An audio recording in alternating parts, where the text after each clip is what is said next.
Okay, what's up y'all? Welcome back to my channel. Welcome if you are new and welcome back if you are not new.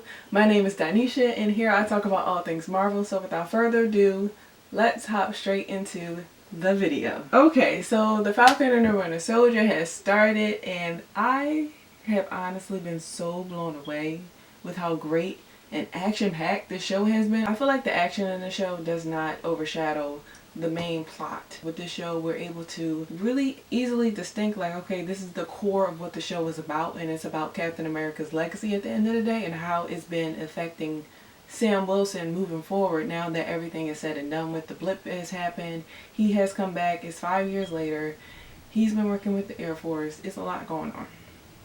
So I think the show has done a good job at really telling everybody's story, not just Sam Wilson's, but also touching on Bucky's story and how much him being a Winter Soldier has really negatively impacted his life, especially now that he doesn't have Steve by his side, pretty much reassuring him that he is a good man. And then we also get subplots from like Zemo and seeing a little bit more of who he is and recognizing that he's not just a one-dimensional villain, but he's also a human at the end of the day. He's not a super soldier. He doesn't have any enhanced abilities. He's not no big bad villain like Mephisto or Thanos. He's just a human who lost his family and he just does not like super people. So we start off with episode 1. Opening scene of Sam Wilson ironing a shirt, and notice how the framing of the shot is actually shot on his left, which is a callback to Captain America Winter Soldier when we first got introduced to Sam Wilson as a military vet, and every morning he would go for a run and he ran into Steve Rogers, who will also be going for a run every morning. Every morning Sam would be running and then Steve would be running up behind him and he would say, "On your left." On your left. And that became like the first thing that Steve would say to him. That was their first word. So I thought it was really interesting that the opening shot was Sam ironing a shirt and we saw it on his left. It was also a callback to Avengers Endgame at the end when Old Man Cap came back to the main timeline to hand Sam his shield so he can be the next Captain America. Because if you look at that first opening scene and he's putting on the suit, you hear like voices of like Old Man Cap, pretty much the same thing that they said at the end of Avengers Endgame. Yeah, so we hear Old Man Cap and we hear Falcon talking about how, you know, it feels like the shield belongs to somebody else, and that's been something that's been echoing throughout his mind throughout the entire season so far. He feels like the shield does not belong to him. He feels like he is not worthy of the shield. He feels like the legacy should have just stayed with Steve and that nobody else needs to carry the mantle of Captain America, because nobody will do it as justice him. Nobody will be as worthy as he is. Alright, moving on to the second part of the episode, which is after the intro, we see that Sam has been working with the Air Force for 6 months. Timeline wise, as far as the MCU, when Thanos snapped his fingers in Infinity War, that was 2018, which was when the movie came out. When Avengers Endgame picks up, it's 22 days after the blip. So it's still in 2018, but they're still trying to figure out everything. And then 5 years later, it's 2023. The Avengers bring everyone back and they ultimately defeat Thanos in this timeline. 6 months after that, it's actually April of 2024. So really, Falcon and the Winter Soldier is taking place 2024 of April. WandaVision takes place in November 2023. Just to give you guys a little bit of a timeline to understanding like when everything is taking place. And we see that he has an updated suit, which I love. I love the suit. They really, see, this show really pays attention to detail. I love that Red Wing is still by his side and Red Wing now has more advanced technologies. And it's actually kind of funny because in the comic books, Sam Wilson actually does have a bird named Red Wing, but it's an actual falcon. In the comic books, he has this kind of special ability, almost like Dr. Dolittle.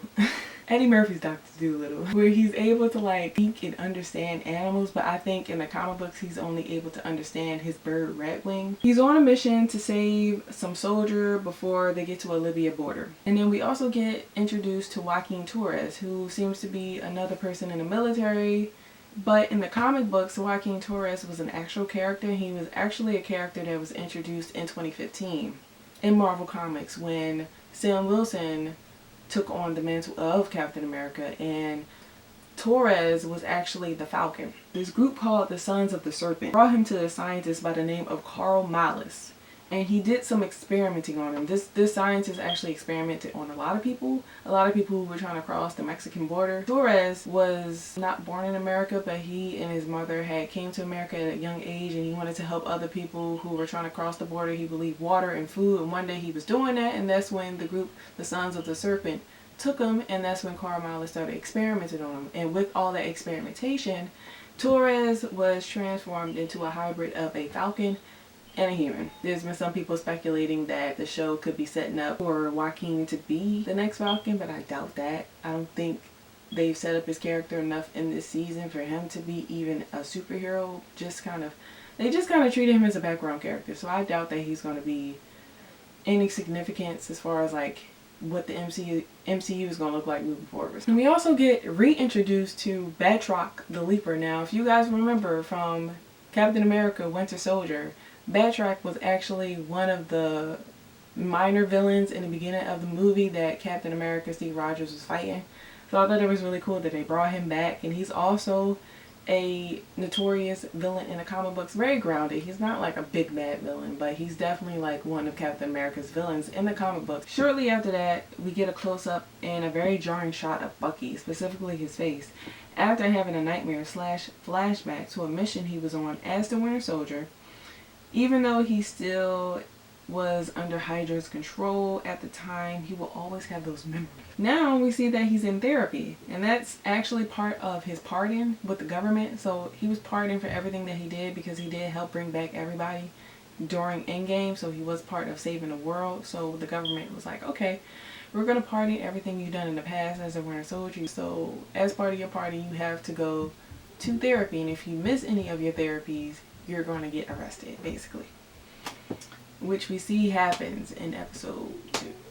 But let me not jump too ahead. We see that Bucky is trying to make amends with everyone that's wronged him. After that, we also get an introduction to the Flag Smashers. And the Flag Smashers are this rebellious group who feel like the world was better before the blip. Who feel like the world was better when half the universe was gone. When there was only half the people in the world left. They felt like the world was better. They felt like they were able to thrive and get better resources, and when everybody came back, they felt like they were neglected because the people who came back became top tier priority versus the people who were already there. We get an introduction to the Flag Smashers robbing a bank in Switzerland. Torres is undercover because he wants to find out more about them and see if he can maybe stop them and get some, footage to show Sam to just see like what type of stuff that they're doing. And he winds up getting pretty much KO'd in the middle of the street because one of the Flag Smashers are abnormally strong. Flag Smashers are actually one character called the Flag Smasher, and the Flag Smasher is named Carl Morgenthau, but on the show the leader of the Flag Smashers is named Carly Morgenthau. I thought that was really interesting that they decided to go with a woman and decided to go with the whole group versus like just the one character in the comic books, and he actually was a character that was an enemy to Captain America. But yes, we see that Joaquin is trying to figure out who the Flag Smashers are, and then he later on calls Sam Wilson and they talk about it briefly after showing him the video. And then the way Sam is looking, Joaquin can't help but say like, yo, is this, you don't think it's, and then he's like, don't worry about it, like I got it. We end the episode with John Walker being introduced as the new Captain America, and you can tell by Sam's face he is so hurt. In the comic books, John Walker is actually known by 3 different characters. He starts off as Super Patriot, and he's more of like a vigilante in the comic books. He's not really a good guy. He's kind of unstable. But then when Captain America is in ice, or temporarily not Captain America, Steve Rogers, the government wants to recreate the super soldier serum just like they're trying to do on the show, and so they recruit John Walker to be the next Captain America. But John Walker is a little iffy about it. Even in the comic books, he doesn't feel like he is fit for the title of Captain America, but he does it because, maybe he'll be able to change his villainistic ways or his antagonistic ways. But he kind of goes off the deep end, and he gets into this really huge battle with Red Skull in the comic books, and he winds up having to team up with Steve Rogers, Captain America, and they have to defeat Red Skull. And that's when John Walker decides to not take on the mantle of Captain America anymore, but the government still wants to use him, so he becomes U.S. agent instead. Which is kind of interesting because his costume on the show of the Falcon and the Winter Soldier is very, very similar and very reminiscent to his costume in the comics as U.S. agent. I feel like maybe by the end of the season, he's not going to have the Captain America title anymore, and he may take on the mantle of who he is, which is U.S. agent. Moving on to episode 2. Episode 2 starts off with the more close-ups, but this time it's of John Walker's costume as the new Captain America being unzipped from the bag and revealed. He has a heart-to-heart conversation with a female figure, maybe it's his wife, and then a brief conversation with his friend slash war companion Lamar Hoskins. Now, Lamar Hoskins is also a comic book character. When John Walker was first introduced in the comic books as Super Patriot and he was this vigilante antagonistic character, Lamar Hoskins and 2 other people were by his side who also had the super soldier serum inside of them. Hoskins eventually stopped being called a Bucky because a Bucky is a derogatory term, especially towards black people. So he later changed his name to Battlestar, and that's when him and John Walker became pretty much allies, similar to how Falcon and Steve Rogers are in the movies, or how Steve Rogers was with Bucky in Captain America. So just to give you guys a little bit of context. So after that scene is over with, we see Walker suited up, got his shield, and he runs out on this field to this HBCU version of the Star Spangled Banner Man with a plan, which happens to be like the same song that Steve Rogers was doing his little publicity tour to in the 1940s when he was first introduced as Captain America. It's pretty much what John Walker is doing, but just a modern day version. In that scene, we get kind of a little bit of context of who John Walker is. He tested extremely well. Like the MIT was pretty much testing, like pretty much doing experiments on his body.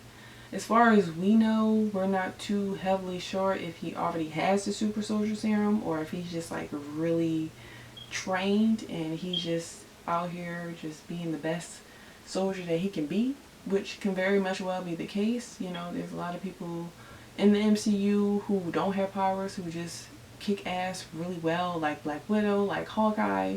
I would even go as far as to say Tony Stark. Alrighty, moving on. Next we get Sam and Bucky having their first team up. Since Bucky has been ignoring Sam's text since the first episode, as we learned from his therapist, Bucky is frustrated throughout the entire episode because the legacy of Captain America is pretty much being passed down to a knockoff version without good intentions. We also get to see that Sam also feels the frustration, but in a slightly different way. They go on a mission to find out more about the Flag Smashers and potentially stop them. We get to see this epic like highway fight sequence between all of these characters. We see Bucky and Sam are pretty much losing this fight until John Walker and Lamar Hoskins come in from a helicopter and he throws his shield at one of the Flag Smashers and they all start battling it out. But they all ultimately get defeated and thrown off the truck because the Flag Smashers are just too strong for them. We see Bucky and Sam walking on the side of the road, and we also see John Walker and Lamar Hoskins trying to offer an olive branch basically to Sam and Bucky, but they refuse to team up with them and continue this mission their way. We also got confirmed that Sam's tech Red Wing was hacked by the government to spy on his every move, hence how Lamar and John were able to find them. So next scene, we head over to where the Flag Smashers are seeking refuge in this auto shop, where we find that they are becoming popular and known as freedom fighters. Carly also receives a text message from this unknown person saying that she stole what was theirs and they're going to find her and kill her. We don't know who this person is. It most likely is the power broker because, as you saw from the end credits of the first episodes and pretty much all the episodes, the end credits have pretty much been foreshadowing what's to come in later episodes and later in the season. But the power broker is always watching. We don't know who the power broker is. Cut to a scene with Sam and Bucky on a plane talking about potentially taking a shield back, but Sam refuses to be on the run again like he was after the events of Civil War. Also, while they're on the plane, after Sam came to the conclusion that they should not take the shield, Bucky proposed that they go meet someone. They head over to Baltimore, Maryland to see Isaiah, who still deals with the traumas of being the first black Captain America. He even has some of the super soldier serum still inside of him, as he demonstrated when talking about his past, and out of anger he throws this tin can at the wall and it gets stuck inside of it. It gets lodged inside of the wall. It's part of the wall now. Now, I'm going to briefly talk about this because I go way more in depth on my Instagram. If you guys aren't following me on my Instagram, Marveltastic3000, I did a whole live. I saved the live. I did a whole post. I have a whole highlight reel of Isaiah Bradley and his history in the comic books and how impactful he was.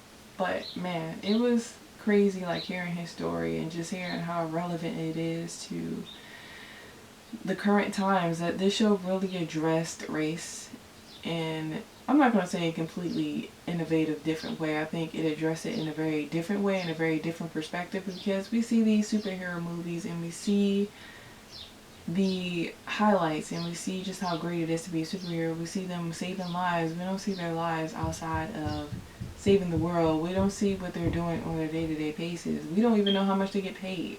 And with Sam, specifically him being a black man in America, I thought that was really interesting that they addressed this in a very different way. Like, yes, it was thrown in our faces, but it needed to be thrown in our faces. The only thing I wish they would have done is maybe go a little bit more in depth. I would have loved to have seen Sam come back maybe the end of the episode to talk to Isaiah individually and to understand his past. Just to give you guys a little bit of a quick idea of who Isaiah Bradley is. He was the first black Captain America.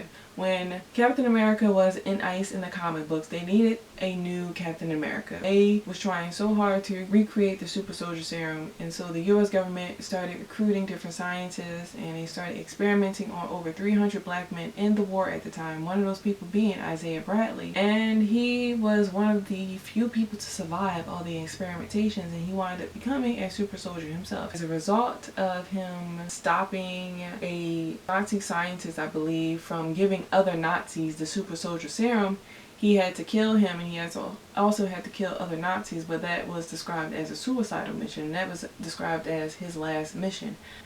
But before he went on that mission, he actually stole one of Captain America's costumes and his shield so he could not go into battle empty-handed. He completed the mission, and when he got back to the US, he was court-martialed and he was sentenced to life in prison. This is the comic books. He was sentenced to life and he was still experimented on. He got solitary confinement for 17 years, and that's when his body and his mind started to deteriorate from the effects of the super soldier serum. So he eventually got out of jail thanks to his wife.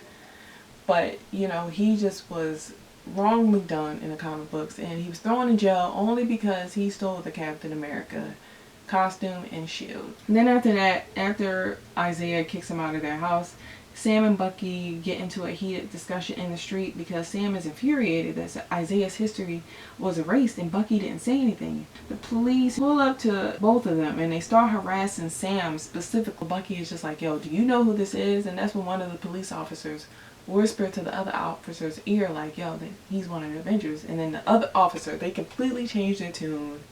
The police apologize to Sam, but they also tell Bucky like, yo, you're arrested because you missed your mandated therapy session. So fast forward, we go to the police station where Bucky is being held at, and Bucky is released by John Walker, who's still trying to get Sam and Bucky to be on their side. But then by the end of that scene, John Walker completely turns on him and he basically says like, stay the hell out of my way. Also in that scene, I wanted to address that therapy session that Sam and Bucky had at the police facility. We got a little bit more insight as to just how important the legacy is to Bucky specifically, and how it's a legacy that the whole world carries, and how America needs another Captain America. Sam is just not on that whole train with the whole Captain America legacy anymore. He doesn't feel like it needs to be continued on. At least not with somebody else being Captain America. And Bucky is just like, look, like, you don't understand. People need this. And he's not jealous of the fact that Sam got the Captain America mantle. I know a lot of people were speculating how Bucky could potentially be jealous. He's not jealous. At the end of Avengers Endgame, Bucky pretty much knew what Steve Rogers was about to do. So it wasn't a shocker for him at all. He was prepared for this. And plus, Bucky, you know, he's the Winter Soldier, so people wouldn't want him to necessarily be the next Captain America. They wouldn't be looking to him to be the next Captain America. And they damn sure would not be looking to Sam Wilson because he is a black man. Let's just Let's just be honest. That's really what it was. What it really boiled down to. What Sam was really trying to articulate and communicate to Bucky without directly saying it. Bucky is clinging on to this small bit of hope that Steve saw the good in him still. Bucky says to Sam that if Steve was wrong about him, about being Captain America, then he was wrong about Bucky.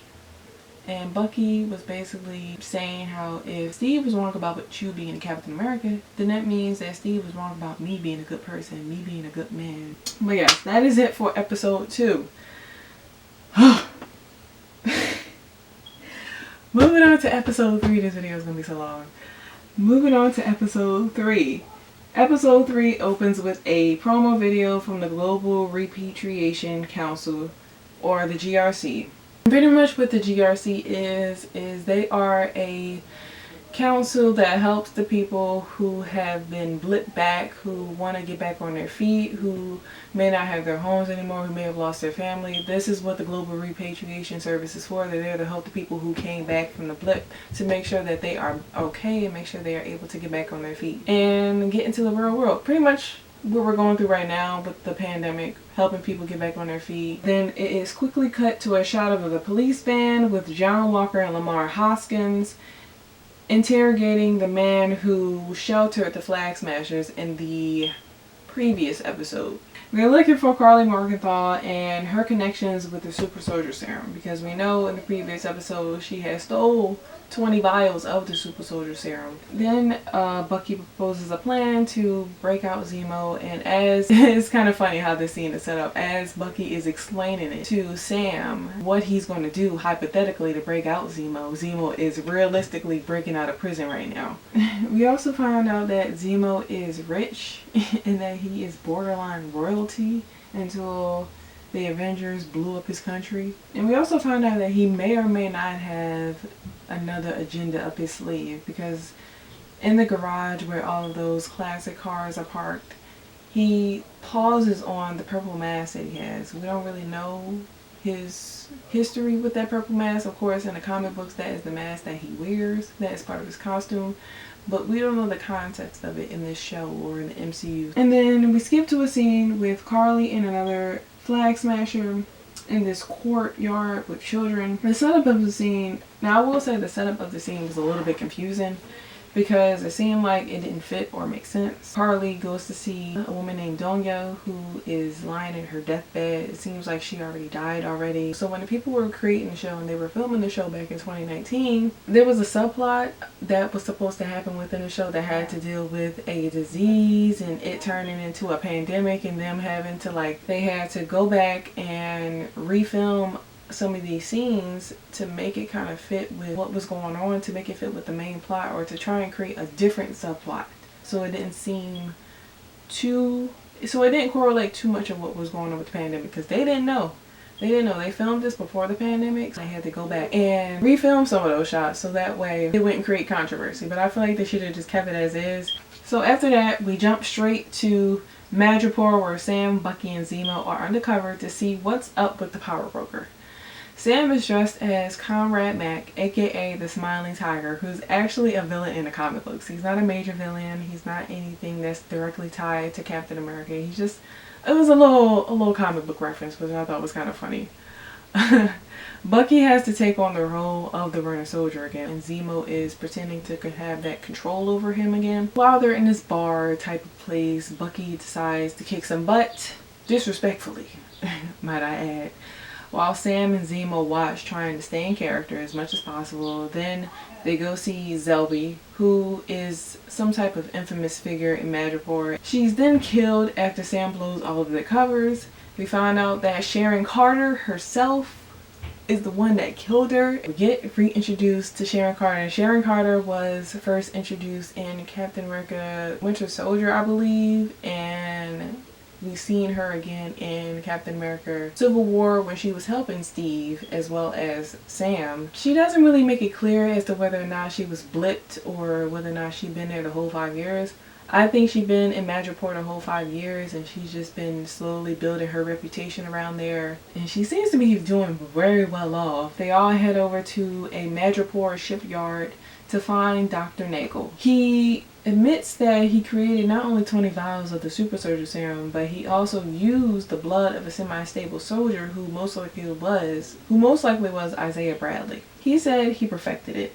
What he did with the super soldier serum, he didn't have Dr. Erskine's formula, and that's been the biggest thing with the show so far, is that when Steve Rogers was created and he became Captain America, Dr. Erskine was immediately killed right after that. Ever since he was killed, it seems like so many other people, including Hydra, most importantly, were trying to recreate the super soldier serum, but they didn't have the exact ingredients that Dr. Erskine had, and people have been trying to perfect it for years, and Dr. Nagel was saying that he perfected it.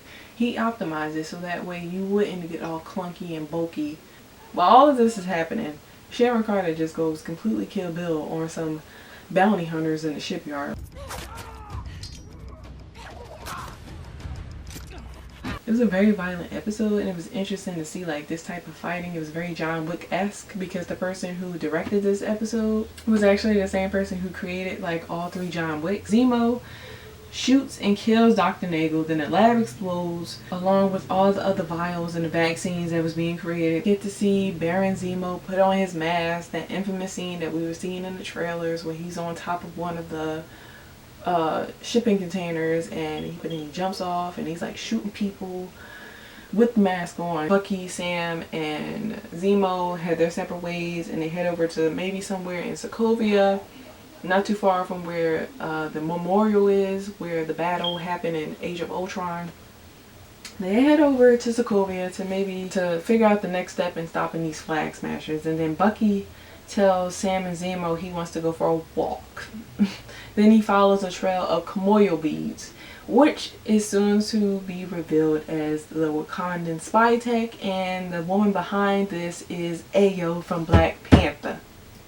So if you guys have been keeping up with the MCU, you know this is not our first time seeing Ayo. Ayo first appeared in Captain America Winter Soldier alongside with T'Challa as his personal bodyguard, because the Dora Milaje is basically the personal bodyguards and they are the royal security to the Black Panther. She also appeared again in Black Panther, of course, and she also appeared again in Infinity War. So we haven't seen her since Infinity War. We can presume that she maybe did not disappear and she was still alongside Okoye during those 5 years. Her and Bucky were secretly working together. Bucky had his own agenda on the side of this. I'm just really interested to see now where this show is going to head in the final 3 episodes. I've heard that episode 5 is supposed to be a tearjerker. So when you guys are watching this video will drop on Friday. So when you guys watch this video, the 4th episode of the Falcon and Winter Soldier will already be out, and I'm going to be slowly but surely starting to work on my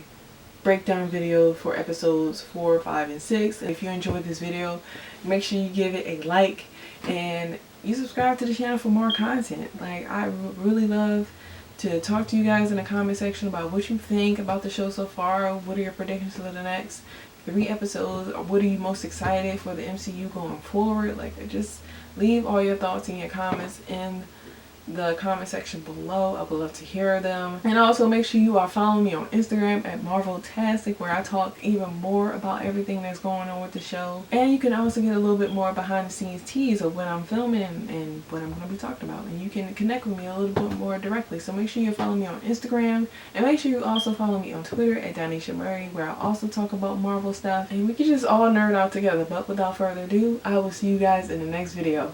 Peace.